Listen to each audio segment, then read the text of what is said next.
राष्ट्रवादी तीज वेळ नवी, निर्धार नवीन पर्वाचा, वैचारिक मंथनाचा आज नवपर्वाचा पुढे बोलतो दादा. आज मला नेमकी तीच भीती आहे की पहिल्यांदा अशी मी शिबिरात बोलतोय की कायम बोलताना दादा मागे असतात आणि आम्ही पुढे बोलत असतो. आज दादा मागे नाहीयेत आणि पुढे आहेत याची थोडीशी जाणीव मला वाटलंच होतं. पहिल्या अक्षराला ते आपल्याला कळणार आहे. नेमक्या गोष्टीचा आनंद आहे की या निर्धार नवपर्वाच्या सुरुवात जर कुठून होत असेल ती छत्रपती शिवाजी महाराजांच्या राजधानीतून होते, रायगडमधून होते आहे. आणि याच्यापेक्षाही अति आनंदाची गोष्ट कुठली असेल तर आज पक्षाचे अध्यक्ष म्हणून, आपल्या पक्षाचे राष्ट्रीय अध्यक्ष म्हणून ज्यांच्या अध्यक्षतेखाली हे शिबिर होतंय ते इथं उपस्थित आपल्या सर्वांचे नेते आदरणीय दादा, आदरणीय प्रफुल्लभाई, आदरणीय तटकरे साहेब, पुन्हा वेळेचं भान ठेवून दादा समोर असल्यामुळं मंत्रिमंडळातील माझे सर्व ज्येष्ठ सहकारी, विधिमंडळातील माझे सर्व सन्माननीय सहकारी आणि आज राष्ट्रवादी काँग्रेस पक्षाच्या या शिबिराला उपस्थित राज्यातील माझ्या सर्व महिला भगिनी सहकारी आणि माझ्या सहकारी बंधूंनो,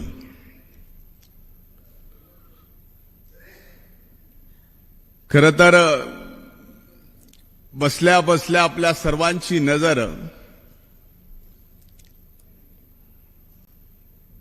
राष्ट्रवादी तीच वेळ नवी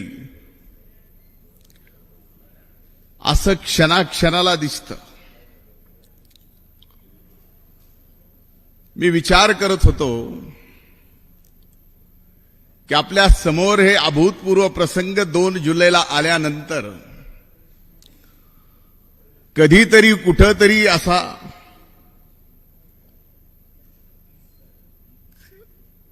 पूर्वी, आज नाही,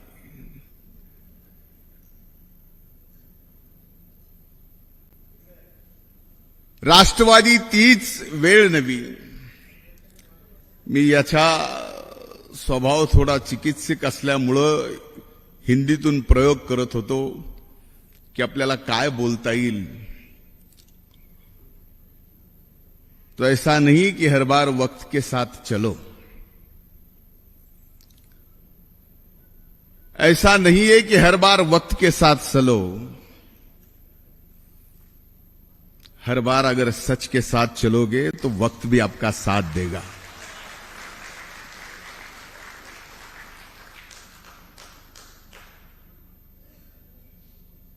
म्हणून आपल्यामध्ये आज दादांच्या समोर मला बोलावं लागतंय. म्हणून आजपर्यंत मी कधीच दादांच्या बद्दल व्यक्त होऊ शकलो नाही. व्यक्त व्हायची तशी संधी मला मिळाली नाही. आज पहिल्यांदा मिळतीये. याचं कारण नेहमी दादा जाहीर सभेत, शिबिरात, कार्यकर्त्यांच्या मेळाव्यात आपल्या मागे उभं असतात. आज माझ्या समोर आहेत. म्हणून आज मी कुठला शेर या ठिकाणी वळसे पाटील साहेब बोलणार नाही, पण एक सुरेश भटांची कविता मी माझ्या लाडक्या नेतृत्वाच्या बाबतीत या ठिकाणी आपल्या सगळ्यांना ऐकवणार आहे. मित्र कोण शत्रू कोण गणित साधे कळले नाही. मित्र कोण शत्रू कोण गणित साधे कळले नाही. ना भेटला कोण असा ज्याने मला छळलं नाही. सुगंध सारा वाटीत गेलो मी कधीच दरवळलो नाही. सुगंध सारा वाटीत गेलो कधीच मी दरवळलो नाही. ऋतू नाही असा कोणता ज्यात मी होरपळलो नाही. केला सामना वादळांशी, केला सामना वादळांशी त्याच्यापासून पळलो नाही. समोर गेलो संकटांना, समोर गेलो संकटांना त्यांना पाहून वळलो नाही. पचवून टाकले दुःख सारे कधीच मी हळहळलो नाही. आले जीवनी सुख जरी कधीच मी हुरळलो नाही. कधी ना सोडली कास सत्याची, कधी ना सोडली कास सत्याची. खोट्यात कधीच मी मळलो नाही. मी कुणाला कळलोच नाही. मी कुणाला कळलोच नाही.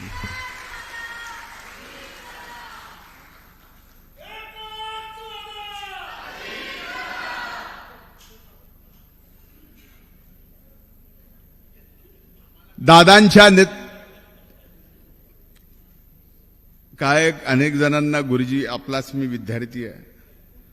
अनेक जणांना जवळ राहूनही कळत नाही, अनेक जणांना फार लांब राहूनही कळतं. माझ्यापेक्षा अनेक जास्त सहवास आहे. तसा माझा अधिकृत सहवास दादांच्या सोबत 12 वर्षाचा आहे, राष्ट्रवादी काँग्रेस पक्षासोबत. अनधिकृत तसा 14 वर्षापासून आहे, म्हणजे 2 वर्ष जास्तीची.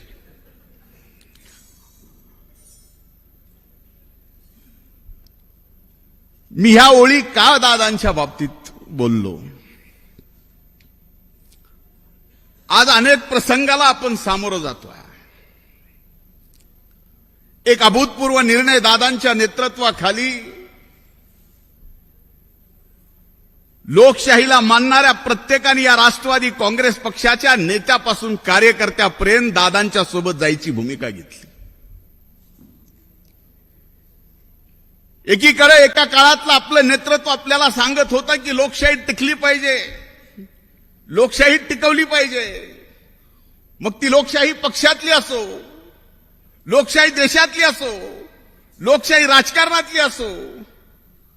आणि ज्या वेळेस खऱ्या अर्थानं आपल्याच पक्षातली लोकशाही टिकवण्यासाठी दादांनी पाऊल उचललं, त्यावेळेस मात्र पुन्हा एकदा दादांना या राज्याच्या समोर खलनायक म्हणून कुणी समोर आणायचा प्रयत्न केला, हे आपण महाराष्ट्रातल्या प्रत्येक कार्यकर्त्यांना नाही तर नागरिकापर्यंत पोहोचवण्यासाठी हा निर्धार नवपर्वाचा आहे. अनेक संदर्भ तटकरे साहेबांनी दिले. 14 पासून सुरुवात केली. 14चा मी तर साक्षीदार नाही आहे, पण 17चा पण एक 2017चा आपण उल्लेख केला. योगायोगानं आज गणेश चतुर्थी, त्या दिवशी गणपती बसणार होता, तो दिवस असावा असं मला वाटतं, 2017चा. 19चं सगळं आपल्याला माहिती आहे. पण ह्या सर्व भूमिका घेतल्या, त्या प्रत्येक भूमिकेच्या वेळेस बदनाम कोण, खलनायक कोण, तर दादा. पण आपल्या तत्कालीन सर्वस्वी नेतृत्वाच्या स्वतःच्या राजकारणासाठी अनेकदा निर्णय घेतले, त्यावेळेस मात्र सगळ्यांनी सोबत. आणि ज्या वेळेस पक्षातली लोकशाही टिकवायची म्हणून दादानी एक भूमिका घेतली की दादा खलनायक, आणि आज कुणी भुरट्यांनी बोलावं. निरगुडकरांनी सांगितलं की आमचं ठाण्याचं दादा मायच्यान सांगतो, एक प्रसंग असा आला होता,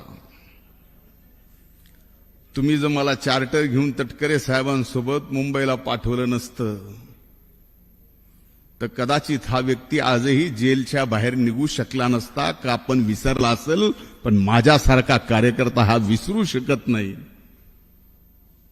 तुम्हाला पळपुट म्हणावं, भेकड म्हणावं, त्या प्रसंगी तो एवढा भिला होता. तटकरे साहेब बरोबर आहे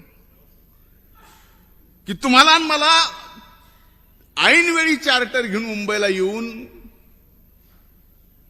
ह्या प्रसंगी ह्या गोष्टी पुढे येणं गरजेचं आहे.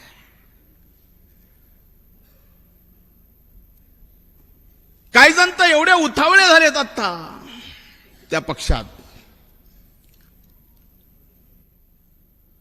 की लगेचच दादांची जागा मिळवल्याचं भास त्यांना व्हायला लागला. पण त्यांच्या बाबतीतही काही गोष्टी समोर आणल्या पाहिजेत की 2019च्या विधानसभेच्या निवडणुकीत एकत्रित असणाऱ्या त्यावेळेसच्या राष्ट्रवादी काँग्रेस पक्षाची उमेदवारी घेण्याच्या ऐवजी कर्जत जामखेडमधून भारतीय जनता पार्टीची उमेदवारी घ्यावी याच्यासाठी भाजपच्या कुठल्या खासदाराकडून भाजपकडे शिफारस करत होतात? हडपसर 2019ला महाविकास आघाडीचं सरकार स्थापन झाल्यानंतर त्या मंत्रिमंडळात जागा मिळाली नाही म्हणून राजीनामा देऊन पुन्हा कर्जत जामखेडमध्ये भारतीय जनता पार्टीच्या तिकिटावर उभं राहणारे जर आज दादांवर आरोप करत असतील तर तुमच्या माझ्यासारख्यांनी हे सहन करायचं का? याच्यासाठी निर्धार नवपर्वाचा.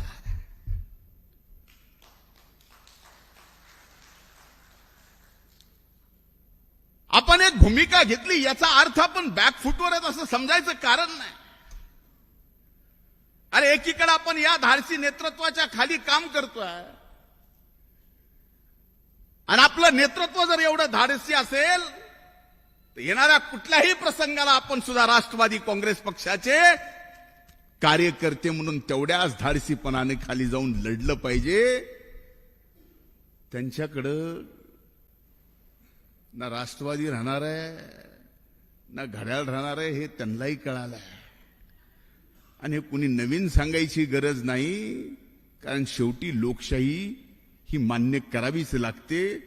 त्या दिवशीही 5 तारखेच्या कार्यक्रमात लोकशाही आणि आजही लोकशाही कुणाच्या बाजूने आहे हे स्पष्टपणानं माहिती आहे. पण आज ह्या सर्व प्रसंगी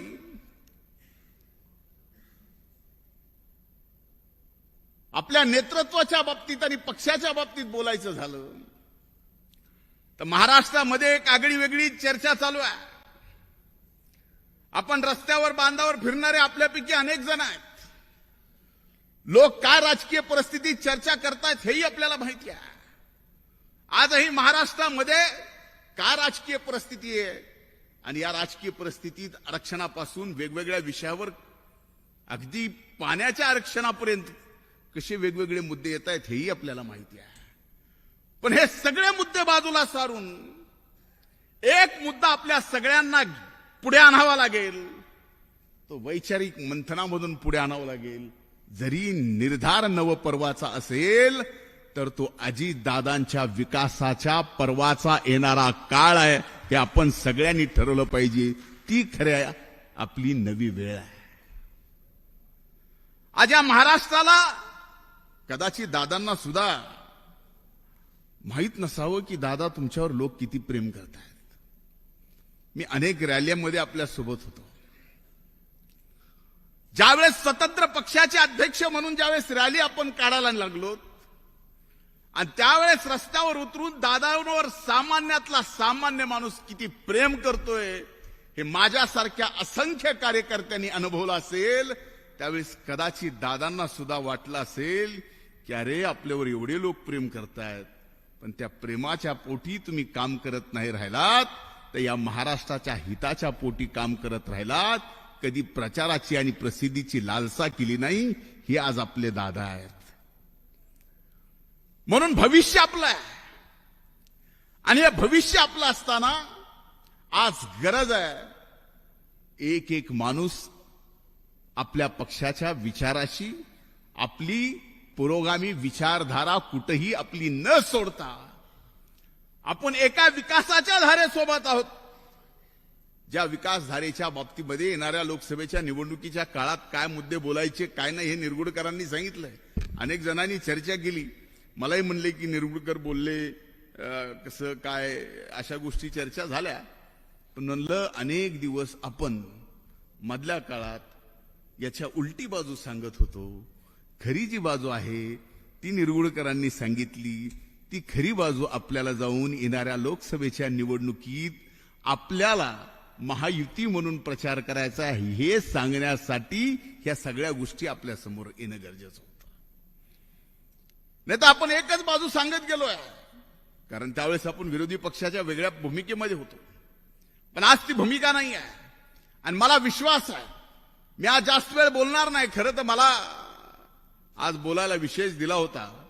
ज्यावेळेस कार्यक्रम पत्रिका तुमच्या हातात आली असेल त्यावेळेस मी शेती आणि शेतीच्या समोरची आव्हानं, आता शेती कृषी मंत्री म्हणून दादांनी जबाबदारी दिली, का दिली कुणास ठाऊक. मागच्या वेळेस सामाजिक न्याय म्हणून जबाबदारी दिली होती, त्यावेळेसही कळालं नाही का दिली कुणास ठाऊक. कदाचित त्यावेळेस दादांच्याच हातात ते नसावं असा माझा समज आहे. पण आता कृषी आणि कृषीवरचे आव्हानं म्हणजे रोजच सकाळी हो गारपीट झाली की मला विचार नाहीच. भाईदास पाटलांना सोडलं, सकाळी कांदा आहे, दुपारी टमाटा आहे आणि रात्री भेंडी आहे. पुन्हा उरला सुरला आंबा आहे, काजू आहे, भात आहे, सोयाबीनचा भाव उतरला की त्यो आहे, कापसाचा उतरला त्या, हे सगळे आव्हानं रोजचेच आहेत. आज या ठिकाणी आपण काय शेती म्हणून मी विनंती केली अध्यक्ष साहेबांना की म्हणलं आज काय शेती आणि शेतीच्या आव्हानासाठी आपण बसलो. आज आपण इथं बसलोत खऱ्या अर्थानं राष्ट्रवादी काँग्रेस पक्षाचं, राष्ट्रवादी तीच, घड्याळ तीच, वेळ नवी आणि ती वेळ विकास पर्वाची, ती वेळ अजितदादांच्या विकास पर्वाची आणण्यासाठी, त्याच्यासाठी आपण इथं बसलो. म्हणून आजच्या या मंथनातून येणाऱ्या प्रत्येक निवडणुकीत विजयी संकल्प घेण्याचा निर्धार करून आपल्याला इथून निघायचा आहे. आणि विजय संकल्प आपल्याला जर मिळवायचा आहे तर याच्या पलीकडे मी आज आपल्याला सांगतो, मी अनेक मान्यवर नेत्याच्या नेतृत्वाखाली काम केलेलं आहे. मी अगदी श्रद्धेय अटलजींच्या रॅलीपासून इथं भैयासाहेब पंडित आहेत, ते साक्षीदार आहेत, अनेक जण आहेत, त्यांच्यापासून सगळ्यांच्या रॅल्या, सगळ्यांच्या, अगदी आमच्या काकापर्यंत, भैयासाहेब तुमची सुद्धा, सगळ्यांच्या केल्या. ह्या सगळ्या गोष्टीचा ज्यावेळेस मी अनुभव घेतला आणि एका एका नेतृत्वाच्या सिंहावलोकन मी मागे वळून बघतो, त्यावेळेस या उभ्या महाराष्ट्रामध्ये शब्दाला जागा राहणारा, शब्दाला पाळणारा आणि शब्द दिल्यानंतर त्याच्यासाठी जीव देणारा जर नेता कोण असेल तर त्याचं नाव फक्त दादा आहे, दुसरं कोणी नाही.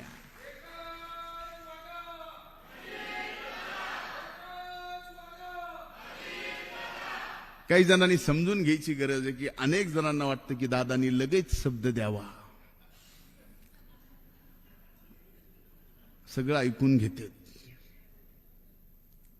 आणि लगेच देत नाही. ते समजून घ्यायचे की आपणही फार आग्रह करू नये, कारण एकदा का तो शब्द नाही म्हणून निघाला की पुन्हा ते होणे नाही, आणि एकदा का ते हो झाला की पुन्हा ते नाही होणे नाही. त्याचं नाव आपले दादा आहेत. आणि आज खऱ्या अर्थानं या नेतृत्वाची महाराष्ट्राला गरज आहे, महाराष्ट्राच्या सर्वसामान्य माणसाला गरज आहे. पण आजपर्यंत काय झालं हे तुम्ही मान्य करा ना, म्हणा करा दादा, तुम्ही सुद्धा आज मान्य करा ना करा. आज हिम्मत करून बोलतोय, समोरच आहेत, महाग तरी पाठीत बसल, समोर कानात बसल, फरक एवढाच आहे. तुम्ही केलेलं काम कधी महाराष्ट्राला तुम्ही सांगितलं नाही, ज्याच्यामुळे अर्ध्याच्या वर पक्ष फुटून गेला. आज तो त्या काळातल्या आमच्या सर्वस्वी नेत्याच्या पाठीमागे उभा राहून म्हणतो की दादांचं पक्षवाढीसाठी योगदान काय. अरे माझ्यासारख्या माणसाला या पक्षात आणलं, भलाई मुंगीचा वाटा असेल, पण ते पक्षवाढीचा वाटा आहे का नाही. दादानी जर त्या काळात माझ्यासारख्या एका व्यक्तीला या पक्षात घेतलं नसतं तर परळी विधानसभा मतदारसंघ राष्ट्रवादी काँग्रेस पक्षाने जिंकला असता का. हे दादांचं योगदान कोण विसरतं. अण्णा, आलो मी तुमच्याकडे. सुनील अण्णा, सुनील अण्णाला पार्टी ऑफिसमध्ये यायच्या अगोदर तिकीट जाईल, पण अण्णा आपलं ठरलंय तुमचं 96,000 पुढे जायचं ना. हे योगदान कुणाचं आहे का कुणीला तरी सांगावं लागेल, याचे उत्तर द्यावं लागतील. जे मीडियावर जातात, जे अनेक सहकारी मीडियाच्या समोर बोलतात की कुणाला कंटाळून गणेश नाईकांनी राष्ट्रवादी काँग्रेस पक्ष सोडला, कुणाला कंटाळून निरंजन डावखरेंना या ठिकाणी पक्ष सोडण्यासाठी वेळ आली. अनेक जण आहेत, अनेक जण. आज स्वर्गीय आराराबा जिवंत असते तर त्यांनी सुद्धा सांगितलं असता की सांगलीमध्येच राहून सांगलीत किती कुणाचा कसा त्रास आहे. ह्या गोष्टी आपल्याला बोलाव्या लागतील. आणि हे जोपर्यंत आपण आक्रमकतेने बोलणार नाहीत, पुढचे नाहीतरी राहिलेत किती आता. पण ही भूमिका सांगितली पाहिजे. एकीकडे दादा आहेत जे एक शाश्वत नेतृत्व आहे. एकदा सांगितलेलं काम हो म्हणल्यानंतर कसल्याही परिस्थितीत होणार. संबंध महाराष्ट्राचा विकास त्यांच्या दृष्टीपथात आहे. महाराष्ट्राची संबंध दूरदृष्टी विकासाची त्यांच्या समोर आहे. एखादी गोष्ट हातात घेतल्यानंतर ती नीटनेटकेपणानं कशी करायची, हे दादांसारखी दुसरी ख्याती या महाराष्ट्रात दुसऱ्या कुणाकडे नाही आहे. आणि एवढ्या कोहिनूर हिऱ्यासारखं जर नेतृत्व आपल्याकडे असताना आपण जर आहे या परिस्थितीमध्ये सत्तेत गेल्यानंतर जर बॅकफूटवर जाणार असू, तर कृपा करून बॅकफूटवर जाण्यासाठी आपण छत्रपती शिवाजी महाराजांच्या राजधानीमध्ये इथं आज मंथन करायला बसलो नाहीत, तर फ्रंट फूटवर जाऊन खेळायला या ठिकाणी इथं बसलोय, ते लक्षात ठेवा. अनेक जणांवर या ठिकाणी जबाबदार आहेत. आमच्या सरकारवर सुद्धा जबाबदार आहेत. एकदा नाही, दोनदा नाही, तीनदा. माझी लायकी बघितली नाही. 14ला विधानसभेची निवडणूक पडल्यानंतर दादांनी मला विरोधी पक्ष नेतेपदाची जबाबदारी दिली. अरे या पक्षामध्ये नवीन नवीन माणसाला योगदान नाही म्हणता दादांचं या पक्षात, तर नवीन नवीन माणसाला संधी देण्याचं काम खऱ्या अर्थानं जर मागच्या 30 वर्षात राष्ट्रवादी काँग्रेस पक्ष स्थापन झाल्यापासून जर कोणी दिला असेल तर या ठिकाणी दादांनी दिलाय, हे विसरून आपल्याला कुणालाही चालता येणार नाही. म्हणून आजच्या या शिबिराच्या माध्यमातून आपल्या सर्वांना एवढंच सांगायचं आहे, निर्धार नवपर्वाचा आहे. वैचारिक मंथनातून येणाऱ्या काळात या महाराष्ट्रात आपला राष्ट्रवादी काँग्रेस पक्ष राष्ट्रीय अध्यक्ष आदरणीय दादांच्या नेतृत्वाखाली नंबर 1 चा पक्ष झाला पाहिजे. हाच निर्धाराच्या मेळाव्यातून करावा, हीच कळकळीची विनंती करतो. इथंच थांबतो. खूप खूप धन्यवाद.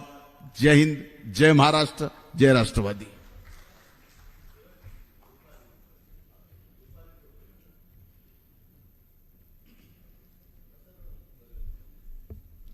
यानंतर राष्ट्रवादी काँग्रेस पक्षाच्या प्रवक्त्या रुपालीताई ठोंबरे यांना विनंती करतो की त्यांनी मंचावर येऊन मार्गदर्शन करायचे. रुपालीताई ठोंबरे.